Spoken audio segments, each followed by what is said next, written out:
Hi everyone. তো দুপুরবেলা খাওয়া দাওয়া করে রেডি হয়ে আমরা যাচ্ছি রাসের মেলায়। তো আমরা ট্রেনে করেই আজকে মেলায় যাব, তো সেই জন্যই আমরা স্টেশনে চলে আসলাম।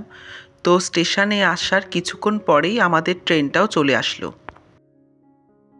তো ট্রেনে করে আমরা চলে আসলাম মধ্যমগ্রাম স্টেশন। মধ্যমগ্রাম স্টেশনের একদম কাছেই হচ্ছে রাসের মেলা। এর আগে আমি কোনোদিনই রাসের মেলায় আসিনি। হ্যাঁ, তোমরা ঠিকই শুনেছো, এটাই আমার প্রথমবার রাসের মেলায় আসা।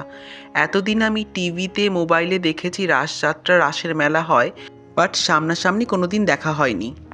আমার কলেজ ফ্রেন্ডসরাই আমাকে সাজেস্ট করেছিল যে এখানে আসার, যেখানে খুব সুন্দর রাসের মেলা হয়। তো সেই জন্যই আমরা এসছি এই রাসের মেলাতে।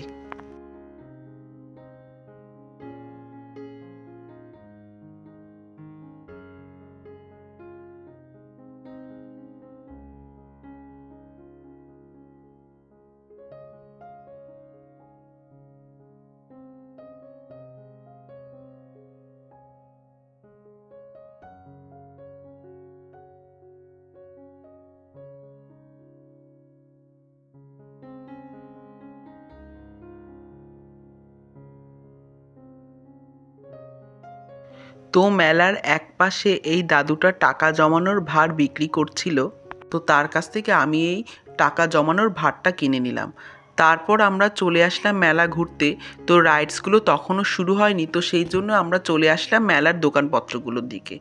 তো আমরা এসেই প্রচুর প্রচুর জিনিস কিনলাম। তো এখানে রিজনেবল প্রাইসে প্রচুর জিনিস পাওয়া যাচ্ছিল, তো সেই জন্য আমি আর মা প্রচুর জিনিস কিনলাম। আর ভাইও কিছু কিছু জিনিস কিনেছে। তো এত কিছু কিনেছি যেটা তোমাদের এই ভিডিওতে দেখানো পসিবল নয়, তো সেইগুলো আমি শেয়ার করব অন্য একটা ভিডিওতে। তো কেনাকাটা হয়ে গেলে আমরা এবার খাওয়া দাওয়া শুরু করলাম। তো প্রথমেই আমরা সবাই একটা করে পাটিসাপটা খেলাম। তারপর একটা দোকান থেকে আমরা 1 প্লেট করে মোমো অর্ডার দিলাম, যেটা খুবই টেস্টি ছিল। তো আরও কিছুক্ষণ ঘোরাঘুরির পর আমরা এবার যাচ্ছি স্টেশনে। তো স্টেশনে যাওয়ার আগেই একটা বইয়ের দোকান থেকে আমরা এই হনুমান চালিসাটা কিনে নিলাম। তারপর ওভারব্রিজ দিয়ে আমরা চলে আসলাম মধ্যমগ্রামের 3 নম্বর স্টেশনে। তো ট্রেন আসার অনেকটা টাইমই বাকি ছিল, তো সেই জন্য আমি চলে যাচ্ছি পাশের একটা কালী মন্দিরে। তো মন্দিরটাতে গিয়ে প্রণাম টোনাম করে আমি আবার চলে আসলাম স্টেশনে। তো স্টেশনে আসার কিছুক্ষণ পরই চলে আসলো ট্রেনটা। তো ট্রেনে করে আমি চলে আসলাম বাড়ি। আজকের ভিডিওটা কেমন লাগলো প্লিজ কমেন্টে জানাও। ভালো লাগলে লাইক এবং শেয়ার করো।